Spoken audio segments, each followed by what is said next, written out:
Hey folks, welcome. Here we discuss real stories by real people. Today we have the story of a man who found proof that neither of his two children are his. Let's see how it goes. Story 1. A few weeks ago, I, 35 male, found out via paternity test that both of my kids, 2 and 5, weren't biologically mine. It always had this nagging feeling whenever I looked at them that something was wrong. Then, a few weeks ago, someone made a comment about my daughter's cleft chin, and that led me to getting a paternity test. I'm still reeling from this shock, and I've been feeling constantly sick. My wife, 36 female, has been begging me to work things out. I have no clue what to do. Something has shifted in me, and I feel completely blank when I look at my children. My wife has been insistent that they're my children despite the biology and want to raise them together and be a family again. Our marriage had always been rocky, but this was a whole new level of pain. Yesterday, I broke down at work and confessed to a close buddy of mine. He was taken aback by the news, but he listened patiently and got angry on my behalf. He even offered me a place to stay, which I'm immensely grateful for. I moved into his basement yesterday evening. I didn't even want to go back home for a change of clothes. Since then, I haven't been able to bring myself to go back home. My friends, including the buddy I called, have been incredibly supportive. I've sought legal advice, but it seems that according to the law in our country, it won't matter whether I'm the biological father or not. I'll always be the legal father and will need to take financial responsibility anyway for the kids. So that's over 15 more years of my hard-earned money going to two kids who aren't even mine biologically. How is this even fair? I'm completely, utterly fricked. I know I sound like a colossal jerk, but I can't help it. Any advice is appreciated. Edit. The situation with my wife is complicated, to say the least. My buddy's girlfriend, who is close to my wife, feels that they should intervene and try to talk some sense into me. They went to see my wife after I left, and from what I've heard, it was an emotional scene with tears involved. I've made it clear to my wife I'll only communicate through my lawyer, and she knows my friends are in touch with me, but she doesn't know about my living arrangements. Update. I'm moving forward with the divorce. I've informed both sets of parents and they're all about near going insane. My parents are obviously extremely mad at my soon-to-be ex, and I hear violence was had. As for myself, I've completely detached myself from my ex and her kids. I feel numb inside, but on the exterior, I'm still functioning. My ex paid me a visit at my buddy's place. He didn't let her enter, bless him. She kept shouting and crying and making a fool outside his door. I recorded the whole thing. Might be fun to watch later on, when everything is settled and I've moved on. The state I'm in allows for paternity contesting up to 4 years since the birth certificate was signed. So my lawyer has informed me that we could contest the paternity of the younger child. He's pretty hopeful. At this stage, avoiding child support for at least one kid is good enough for me. So that's it so far, and thanks everybody for all the advice and input. They've helped me tremendously. I'm still utterly broken, but I hope to heal one day at a time going forward. What a clusterfuck, OP. Do surround yourself with a strong support network of friends and professionals who can provide guidance and emotional support, OP. If possible, find a way to contest paternity for the older child too. Maybe this could be a special circumstance. It's good you've detangled yourself from your wife and kids. Focus on what's best for your long-term happiness and healing. Give yourself permission to grieve the loss of the family life you had envisioned. And remember that healing takes time. I wish you all the best. Story 2. My wife, 44 years old, is my first and only love. We've been together 25 years and married for 19. We have 2 incredible children, 11 and 13 years old. I'm a highly educated, financially successful 44-year-old male. I'm fit, social, secure, and able to retire. Unfortunately, my career success came with working 80-plus hours weeks and extensive travel away from my home over the past 20 years. This clearly contributed to reasons for the affair. Since D-Day, 10 weeks, I'm devastated personally and depressed for the first time in my life. I still cry every day and can't focus on work. I'm neglecting my companies. In the past, I never discussed my feelings with anyone. However, I've joined a men's support group, which has been excellent. I'm reading about this topic extensively and have a few close friends that I can lean on. I'm hitting the gym. We also began marriage counseling. My WW has fearful avoidant attachment and, to my dismay, admires the level of independent traits of a dismissive avoidant. Her love language is quality time, acts of service, and words of affirmation. I failed to provide her with those 3 things, but the AP did.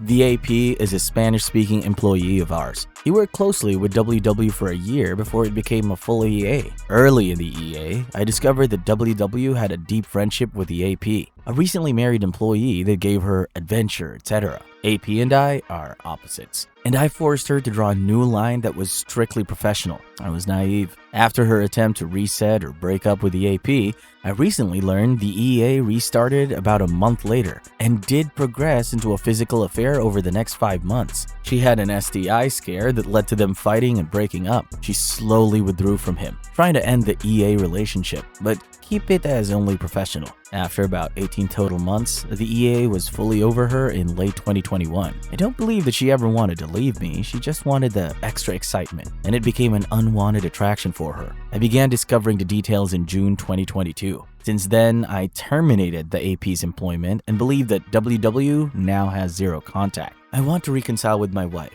and already have at a superficial level so that the household is calm and increasingly affectionate. We are more lovingly intimate recently than we have been in many years. However, it seems fake because of the continual denial or lying about the events. I've always relied on trust as the foundation of a healthy relationship. In business and other areas of my life, I have zero tolerance for people that I can't trust. I understand that people make mistakes. I could have been a better husband and recently wrote her a long apology letter to have a clean slate. Of course, she has not apologized to me because she claims innocence and remains with the position that I need to work on myself. I have the ability to forgive what happens in the past. However, I struggle with the ongoing secret and lying. I'm convinced that she knows she made a mistake and wants to be with me. However, she has too much shame and a desire to protect herself to admit what happened. She likely justifies it to herself because she ended the affair and has done a bunch of deep self-therapy where she feels that she is mentally healthy now. To me, it seems she will be lying about this to me for the rest of our lives. After continually stonewalling the conversation about the affair and evidence that I've uncovered, she adamantly told me at 7 weeks D-Day that she will never talk about the past again. For the first time in my life, I literally screamed through the phone. It was devastating to hear because learning about what happened is key for my recovery. I'm having difficulty giving up the investigation and continuing to learn about the affair, which helps me understand it better, mostly to protect myself in the future. Since then, I stopped asking her questions, which makes me bitter. But I am building a superficially happy relationship with her again. Due to this building resentment, I'm beginning to have strong desires to revenge cheat. For now, I'm channeling this energy back into my relationship with WW and setting up dates and weekend getaways. Logically, I know it's important for me to remain faithful, and I'm sure that I will.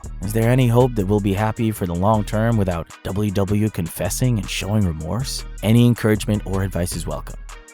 Update. Now is 16 weeks D-Day. I took your advice. I changed my strategy and did a 180 with an attorney. Her final confession at 14 weeks revealed more lies at today's discovery session, week 16. Getting to a confession took threats of divorce, intensive MC, and an emotional outburst where I was calling the AP's wife in front of her. The result? My STBXW admitted to having sex 2 to 3 times per week with our employee, a full-time handyman, for 15 months starting from February 2021 to May 2022. Supposedly, this was almost all in the backseat of her SUV. She didn't end it with him until after my initial D-Day of finding our notebook, which was only 1 day away before I took her and our family on a $25,000 trip to Paris. She broke up with AP after Paris because I discovered her notebook. She said it was winding down anyway and happy it is over. She had tried to end it since it began but didn't have the courage. It wasn't happy or healthy for her, but she was strangely stuck in needing his emotional approval. It was obvious from the notebook that her affair was a tumultuous one for 2 years. Initially, she had a 2-year emotional affair beginning February 2019 before the 15-month sexual affair began. I don't understand her relationship with AP at all. She claims limerence and was clear that contemplated breaking up with him for most of the 15 months. It was a constant drama. However, I was totally oblivious.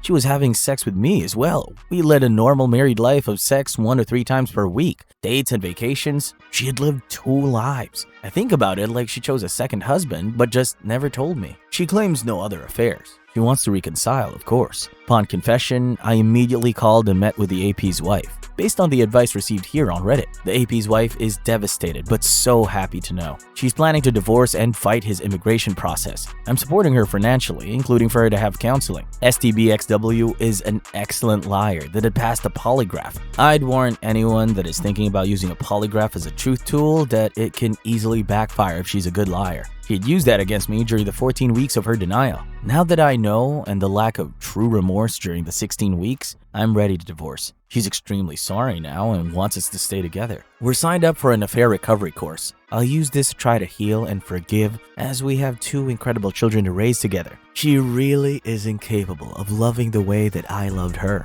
I had some childhood trauma and maybe some type of disorder. Tonight, I got a beach condo to separate for the first time in our 20+ years. During the daytime, we were raising our kids and acting normal. It'll take time to separate our lives and get a divorce because we're financially complicated. I really don't know how to be alone yet. I'm truly broken without having my best friend any longer. Upon learning the truth today through a 3-hour MC session, it is really strange how good I feel considering this mess. I'm looking forward to the next chapter of my life. I couldn't have this positive feeling if I was considering to R. Our kids have started counseling us where. The AP spent significant time at our house and knows our children well, gave them many gifts. We're all no contact, and I'm trying to remove triggers from his presence in our lives. Thank you to this community for your support. I appreciate any advice or encouragement.